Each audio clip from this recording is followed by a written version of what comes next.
You're listening to a special episode of One Decision. I'm your host, Julia McFarlane, but today I'm handing you over to my colleague, Byrne, who's been sitting down with Thomas Byrne, Ireland's Minister for European Affairs. Without any further ado, let's join their conversation on what's been happening on the Emerald Isle at a time of change and challenge for the wider EU. To start off, obviously it's been a pretty tumultuous time in neighbouring Great Britain. What's your take on the events of the last several weeks? So they've obviously gone through a difficult few months, some political instability, and quite frankly, it happens to the best of us in various countries as well. But I think it is important always to remember that your economic and social progress really does depend on political stability. And I think that they would do well now to keep things on the right track over the next few months. The relationship between Britain and Ireland is really, really important. We have about 400,000 Irish people there. We've huge economic and trading interdependence, actually, reduced a little bit since Brexit and gradually reduced since we joined the European Union, but it's still really, really important. And we have our gas pipeline comes through Britain as well, so we have a lot of practical reasons and good reasons to stay as close as possible to them. Of course, most importantly of all, being the foundation of the Northern Ireland peace process, that is the British-Irish relationship. If I could ask, what are some of the impacts of this political chaos in the United Kingdom on Ireland over the last several weeks and indeed the last several months, economically, politically, security-wise, perhaps? Well, look, on the security front, I think things are okay. There's some instability in Northern Ireland and there's been some random acts of violence, I would say, over the last little while, but nothing major. We want nothing, of course, but nothing too serious. What I would say is that the economic relationship between Ireland and Britain has changed dramatically. We were very heavily dependent on Britain in terms of our imports and exports in 1973 when we joined the EU. That gradually changed. And even if you look back to, say, the 80s or the early 90s, if the Bank of England changed its interest rate or there was some move financially in London, it would have an immediate knock-on effect in Ireland. Even though technically and in law we're completely independent and a sovereign state. But actually, since we joined the euro and we're part of the European Central Bank, the impact of what was happening in the Bank of England in particular and on the bond markets has really not been a thing at all over the last few weeks. We're very grateful for that, and we always keep an eye on that, of course. We're in a totally different situation to Britain at the moment, thankfully.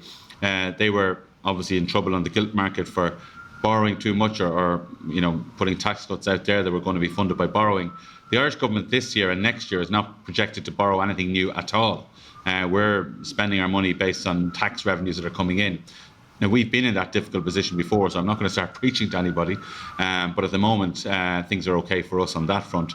And it just shows you that, that tumult, as you described it in London, hasn't so far had a massive effect in Ireland, and we certainly hope that it doesn't have an ongoing effect in London either. You're over here in the United States on a visit. What are you hearing as you meet with officials on this side of the pond? How are they seeing both the situation in the United Kingdom, but also more broadly, the state of the transatlantic relationship? Look, I think interlocutors over here would want the same as what I want for Britain, which is stability in the relationship between Britain and the EU, but also stability in the relationship between America and the United States and the UK as well. I will also be meeting some Ukrainian interlocutors as well, and they will certainly be absolutely focused, of course, on the war there and the help that Britain is giving them, and Britain being a really important part of that effort. But more broadly, I suppose people will be wondering what's going on, hoping that things will improve and that things do work out, but recognising as well that we are in a democracy on both sides of the Atlantic, thankfully, and that Britain is a very, very important part of that global setup. Well, let's stay here in the United States for just a moment. We have an election on the horizon. It's an important legislative election, and obviously one being followed very closely in Dublin and in other capitals around the world. What is it that you're most focused on coming out of this American election? How could potentially a Republican-controlled Congress impact relations with Ireland and with the European Union more broadly? Well, I think Ireland, I can speak for Ireland, we've always maintained the best of relationships with whoever's in power at a particular given moment. So we don't take sides in the elections. And what we're really proud of in Ireland as well is that the Good Friday Agreement is seen by the American political class as very much a bipartisan political achievement. So President Clinton was there, but there were lots of Republican congressmen and senators who were involved in the Good Friday Agreement, President Bush, subsequently Obama, and Trump as well. There was always an interest in Northern Ireland, and that continues to an extraordinary degree at the moment. We're very grateful for President Biden's understanding, obviously, as the world's most famous Irishman. He's got a great understanding and sympathy, but we've maintained a bipartisan approach, and we think that's the best way forward. So we let the elections happen, let the American people decide, and we'll work with whoever's in power, and we're confident they'll work with us. I think from an EU point of view, yes, of course, people look at elections, people see what's there, but we understand that while we're all looking at how we do things better ourselves, and making sure that we have the capacity within the EU, and I presume the Americans think the same, to produce the goods and materials and services that we need, there's also recognition from our side as well that there's an interdependency as well, whether it's on trade, whether it's on technology. We saw the vaccine situation, which was a globally interlocking setup, and that's really, really important. So we'll be looking for stability in that, and I would have thought that Republicans, in terms of, or Democrats as well, wanting the best for their country, will want a stable relationship with the European Union, whether it's on trade, whether it's on geopolitics, or whatever the issue of the day is. Obviously, there is a certain amount of pressure, this discussion amongst Republicans here in the United States, that we should be giving less aid to Ukraine. We should be doing less internationally. This was obviously a centerpiece of Trump's foreign policy. So there's got to be some consternation in the halls of power of European capitals that we may be returning to a period of America first, a time where U.S. support internationally was less robust, whether it's on the war in Ukraine or, for that matter, on other fronts like COVID, economic instability internationally, as well as food insecurity. Well, look, the relationship with America is really, really important on all those fronts. But I think, first of all, it would be best if I stayed out of the debate at the moment and not comment on what people are planning to do or not planning to do if they get elected, let the elections happen. But I would say in Europe, generally, yes, there is certainly a thinking as to how do we do things better ourselves. There's a European term, but I suppose derived from France, the whole concept of strategic autonomy. That's an important part of the discussion at the moment. And in terms of Ukraine, that would mean, how do we look after this issue on our own? Now, at the moment, I mean, the involvement of America, whether for NATO countries, is absolutely crucial, but also generally in terms of being a country that's out there, involved in multilateral bodies, pushing democracy, pushing human rights, pushing trade and investment, I suppose, as well. That's really, really important. But certainly Europeans are looking to make sure that we can do more of that ourselves. And when I talk about strategic autonomy, from our point of view in Ireland and some other like-minded member states, we talk about open strategic autonomy, that we like the idea of Europe fending for itself, of Europe doing things itself, producing its own products. But we want that to be open as well, open to trade and open to involvement from other democracies around the world as well. Speaking of big issues, could we focus on the big issue at the moment between Ireland and the United Kingdom, and that being the protocol for Northern Ireland? Where are we at the moment on the status of those negotiations? Well, look, maybe for your listeners, I'll briefly go through what the protocol is. Obviously, the United Kingdom left the European Union, left the single market for goods and the customs union. That left a particular problem in Northern Ireland, where we've basically had free trade in goods since the Good Friday Agreement, in fact, just before it, when the European single market came in. So it meant no hard border on the island of Ireland has been the case for decades, and that's seen to be absolutely essential for peace. And it's not just essential for peace, it's also essential for industry. If you look at the agriculture industry, you could milk a cow in Northern Ireland, have the milk moved to a processing factory in the Republic of Ireland, and maybe sold then in Northern Ireland or throughout the European Union. That type of interaction didn't happen actually before the Good Friday Agreement to any great degree at all. They were totally separate markets, but it couldn't happen. That could not happen at the moment without the protocol. So there's no hard border on the island. Northern Ireland is not part of the single market for goods, but has access to the single market for goods. But also it has free access to the UK market as well. The only difficulty is that from the UK from Great Britain, into Northern Ireland, there are checks as well, because you're entering an area that has access to the European single market for goods. So the difficulties really are around those checks and the extent of those checks. The first thing I'd say is that there is an international agreement in place between the United Kingdom and the European Union. The idea for that particular agreement and the protocol was actually Boris Johnson's, and it was to get around this really difficult problem. Unionist politicians at various times in the past have acknowledged that the protocol does offer opportunities for Northern Ireland. We, for our part, have acknowledged that it also causes some difficulties. Yes, if you want to bring goods in from Britain into Northern Ireland, there are difficulties, there are checks, and some products can't be brought in. So what we're trying to do at the moment, and you mentioned the negotiations, is how within that protocol framework we can best ease the burden on people, while also making sure that we protect the EU single market and also protect the benefits that companies get from that as well. So the negotiations at the moment are happening on a very confidential basis. I would say they're highly technical. They're not really of the type, the problems that arise are not of the type that can lead to overnight solutions. So I expect that the talks will go on for some time. But I'm really glad that we are talking at technical level, because there was nothing happening for a number of months, and that leads to uncertainty in Northern Ireland, which we don't want. So they're going to go through the range of issues. The issues are about checks for just ordinary goods coming in, the issues of plant and animal goods coming into Northern Ireland, issues such as energy, all these type of things, steel, tariffs, etc. These are all part of the agenda. I'm confident that they can be resolved. They can be resolved if the technical people can resolve them at a technical level. But also I think it needs the political will. The political will needs to be there to make sure that the technical people are mandated to do the work that they need to do. So they're happening. They're probably happening actually as we speak. And that's really, really good. And the Commission and the UK, to be fair, are not giving running commentaries to anybody. The member states, the EU, get updated on about a weekly basis or so in terms of what's happening at the talks. But there's been very, very little coming out from the into the public domain, to the extent that some people I see have speculated as to whether there's a tunnel or whether there's an end of this process in sight. What I would say to that, I hope there will be an end in sight very soon, but I think the issues are so complex that while I think they can be resolved, they will take time to be resolved. Can you give our listeners a bit of a sense of what those negotiations in the back rooms are really like? I mean, in practical terms, is it over, I'll give you eggs if you give us milk? How do those negotiations on an hour-by-hour, day-by-day basis actually happen? One of the issues that has been in the public domain that needs to be resolved is that the British operate checks on goods, well, in conjunction with the European Commission and local authorities in Northern Ireland, at two ports, for example, Larne and Belfast in Northern Ireland.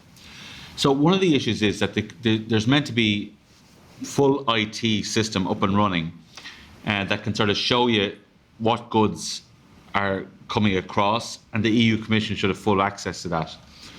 Now, there's been a lot of difficulties around that, and that whatever the British have done, the EU has said they're not satisfied with. But also we know over the past few weeks and months that situation has improved. That's actually one of the key issues, because if the EU can see the goods that are going in via this computer system, then a lot of the concerns about the single market can be allayed, because, well, we can see what's going in and we're okay with that, or we can see what's going in and you need to stop that going in. So a lot of it will be highly technical as to how you operate a computer system of that nature that can see what goods are coming in. So it's IT experts that will be doing the negotiations there, I would have thought, but mandated by the technical people above them in the Commission and the politicians too. So that's one aspect. The other is that both sides have published their proposals as to how these checks should actually happen. So the British published a command paper, they called it, in Parliament, and published a set of proposals to almost eliminate all of the checks. I mean, that wouldn't be in compliance with the agreement. The European Commission, though, have published detailed proposals on the reduction of the checks coming in into Northern Ireland. So that's what it's about, as to how these checks can actually happen in practice. So the type of people sitting around the table are customs experts, trade experts, tariff experts, all of these sort of people who sit in civil service offices in London and Brussels and don't get enough thanks for all the work they do, because we depend on them to make sure that goods can flow as freely as possible within the constraints. You see, when Britain left the European Union, they left the single market. So they actually built a wall up that it's harder for them to get goods out of Britain, and that includes to Northern Ireland. And on the Northern Ireland side, we're just doing our best to reduce those checks. So that's where it's at. That's where it's not like quotas for goods that, in terms of what you described, that you might have at say a US, and if the EU and the US got together, we'd have a certain amount of beef or a certain amount of cars or whatever it was. It's not quite like that, although there are some issues in that space as well. And how is it being felt on the ground in the Republic of Ireland? I mean, are goods more difficult to come by on supermarket shelves? Are there delays? I mean, apart obviously from the supply chain issues that all of us are facing, are there ones that are particular to Brexit? Oh yeah, you better believe it, because a lot of our supply chains were joined up together with Britain. So I would think IKEA, had a joint distribution centre for Britain and Ireland in Britain, somewhere in Yorkshire, I think. The difficulty for us is, for example, so if they bring the goods in through Britain now that Britain has left the European Union, if the good goes straight then to us without being processed in any way or repackaged or put together, it can come in tariff-free under the trade agreement that Britain has with the EU. But if there's any processing at all in Britain, the goods can attract tariffs in Ireland. But even if there are no tariffs, you still have customs checks to do coming into Dublin. So it's added a huge cost to business. One example was breakfast cereals, which are manufactured in Spain but are packaged in Britain. I mean, coming into Ireland now, they in theory attract tariffs, plus the bureaucracy of coming from Britain to Ireland. So before Brexit, Ireland and Britain, Ireland and France and Britain, it was full freedom. You could bring anything you wanted really across borders in terms of goods, and we can still do that with France. But now you can't with Britain. You have to have paperwork. There are certain products just can't come in. So it's at a big cost to business. And one thing that's happened is that business, of course, has reacted. So before Brexit, we had 11 routes per week going to and from France in terms of shipping routes. Now there are over 40 every week going to France. And what are they doing? They're avoiding those problems that I've identified in Britain. So suppliers are changing their supply routes to avoid Britain and go directly from the continent to Ireland. And our exporters have done that. So businesses have started adjusting their supply chains. Now, that's really good, and it shows how resilient we are, and we've changed to adapt. But we've had to change to adapt because, quite frankly, Britain leaving the EU has caused a lot of hassle for us that we've had to ameliorate by moving directly to that European single market, which, by the way, is really, really important for the Irish economy. I think of the countries that benefit from the single market in the European Union, that table, we're number 2 because we're such an open economy. Now, Britain is there. They have put up these barriers. They can't do anything about it. They have these barriers erected. We're avoiding the barriers through Britain by going to France.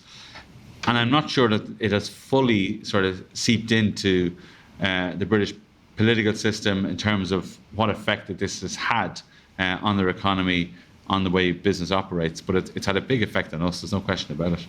And speaking of effects on the economy, have there been increases in certain parts of the Irish economy, international businesses that are moving operations, not just logistical operations, but perhaps headquarters or other manufacturing facilities into your country? What is the sort of current status of economic development as a result of Brexit? Well, look, I mean, it's hard to know whether we attribute things to Brexit, to COVID, to whatever else is happening, but the Irish economy is going really, really well at the moment. And every week we see more and more investment coming into the country.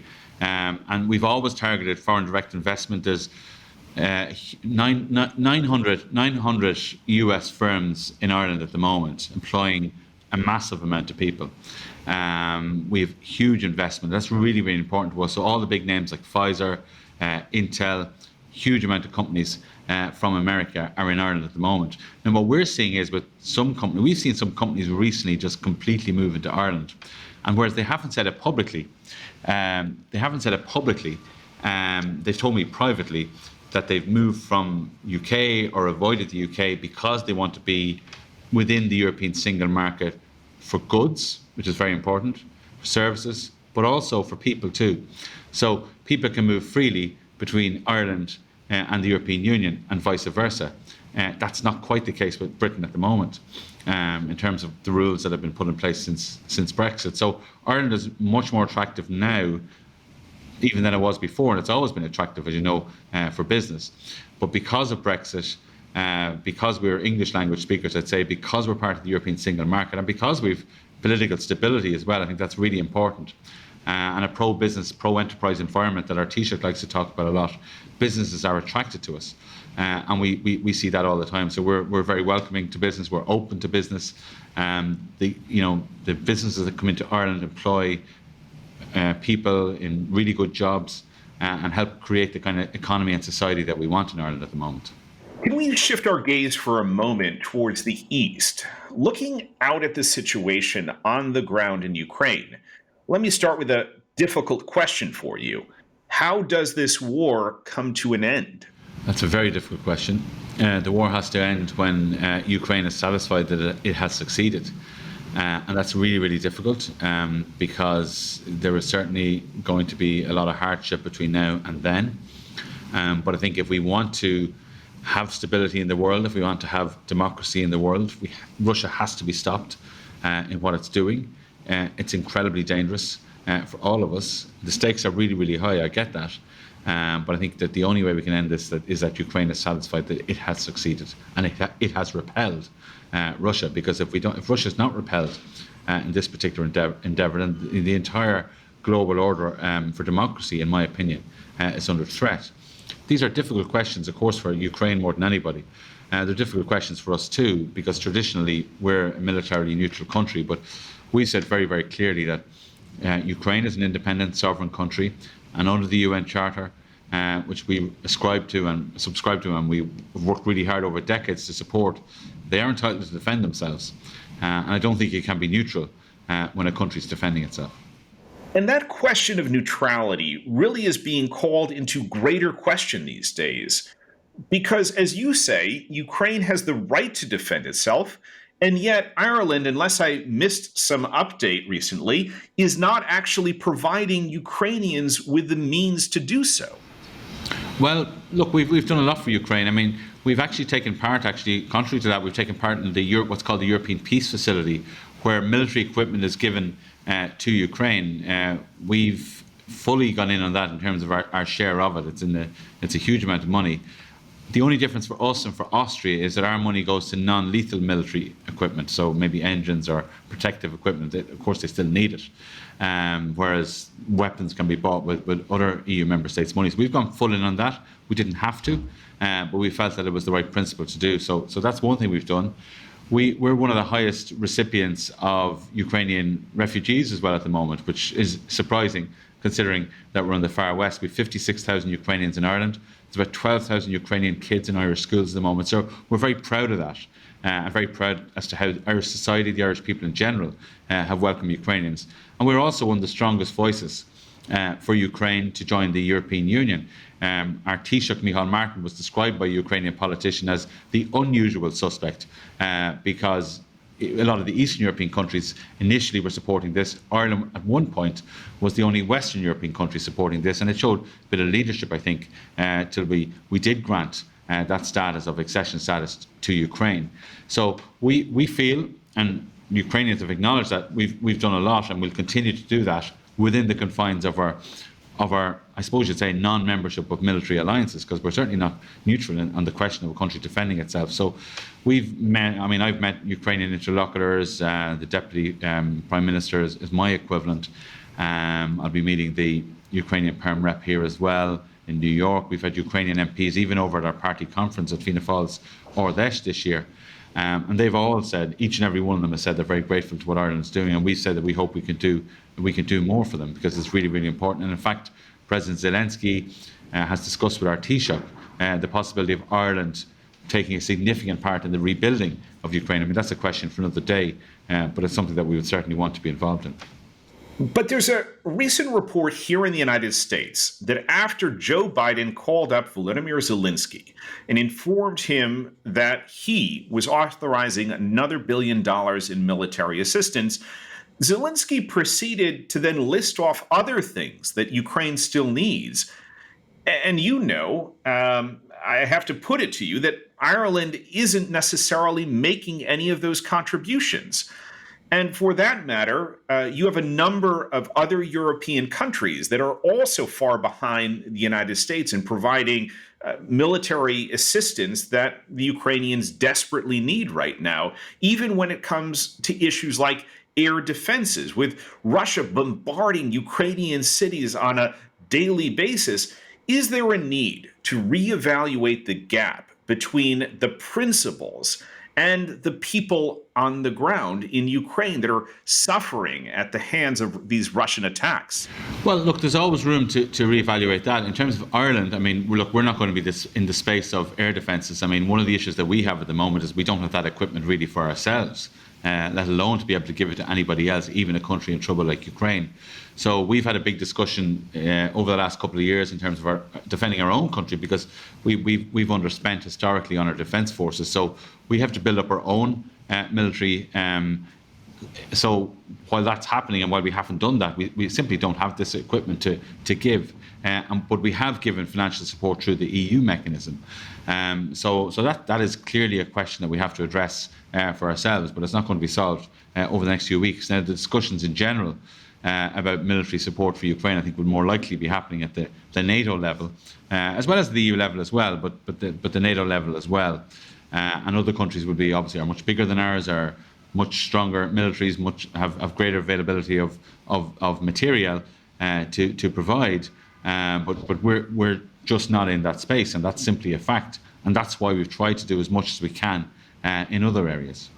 And we've seen talk of how Russia is looking to retaliate against the European Union, against the United States, and others that have been providing support. What have you seen in terms of steps, aggressive steps, that Russia has taken against the West, and particularly against Ireland, when it comes to those retaliatory measures, cyber attacks, or other efforts at manipulating the public debate, internal debate in your country? Well, I mean, look, we've never studied, I think, properly, publicly at least, what influence Russia has had in the Irish democracy over the last 10 years. So I can't really talk about that. In the sense that we've nothing on the record or nothing published. Britain, the House of Lords, I think, has done a report in Britain. They've had massive influence over the last 10 years in different spheres. But what we have seen in this conflict, though, is the Russian ambassador, I think quite foolishly, took to Irish television and radio, particularly in the early stages. There was interaction, if you remember, with the Irish fishermen as well, which, you know, the Russians were planning this naval exercise in our exclusive economic zone in the Atlantic Ocean. And I think there was an attempt to humiliate the Irish government there by the Russian ambassador. It didn't work. To negotiate directly with these fishermen who obviously none of us wanted the Russians in. But the ambassador tried. It was a bit of a trick, really, to make the Irish government look ineffective, I thought, at that particular time. So he's been there. There's been a bit of that. But nothing, I would say, nothing in terms of direct influence. We certainly have, that's probably about as much as I can say at the moment on the record. And what are those exchanges like? I mean, you hear them reported sort of in general terms in the news media, but sitting across the table from someone who is clearly trying to put your country in a difficult spot, even a very dangerous spot, what's that like? What do you do in that moment to counter such efforts? Well, I mean, I could probably tell you more tomorrow after I sit at the Security Council and Russia's at the table as well. I've been thinking about that a lot, actually, as to what I don't expect to have any interaction with the Russian ambassador there, but we still sit around a table in terms of the Security Council, and that's what we do. And that's not something that I relish. At the European Union level, quite frankly, there's a huge sense of collegiality there, and that our unity is our strength, and everybody really works hard for that unity. There were difficult moments, though, and this is before the Ukraine crisis. I mean, I think the Ukraine war has brought us even more together, which is really, really good. But there were difficult moments when, for example, the Hungarian government brought in legislation that we would see as anti-LGBT, which that brought really tense moments around that European Union table. Similarly with Poland on the issue of judges as well. That was certainly the case. They're not the sort of moments that we want. We want everybody working together. And one particular moment I remember would be very unusual in the sense that there was real division on that Hungarian issue. But what I'd say as well is that, say, in the run-up to maybe the EU recovery plan and the run-up to the EU energy plan, a huge amount of newspaper discussion about divisions, about splits, about not being able to agree things. I think what we should be able to do in our democracies is explain to people that democracy can be complex, that when you have a democracy such as the European Union countries coming together, that there's no automatic or guaranteed answer at the outset, at the start of a problem, but that if we work together, we can come to solutions. But during that process of working together, we will have our differences. And I think sometimes the media, of course, likes to play up those differences, that it's some kind of major fault line in the EU.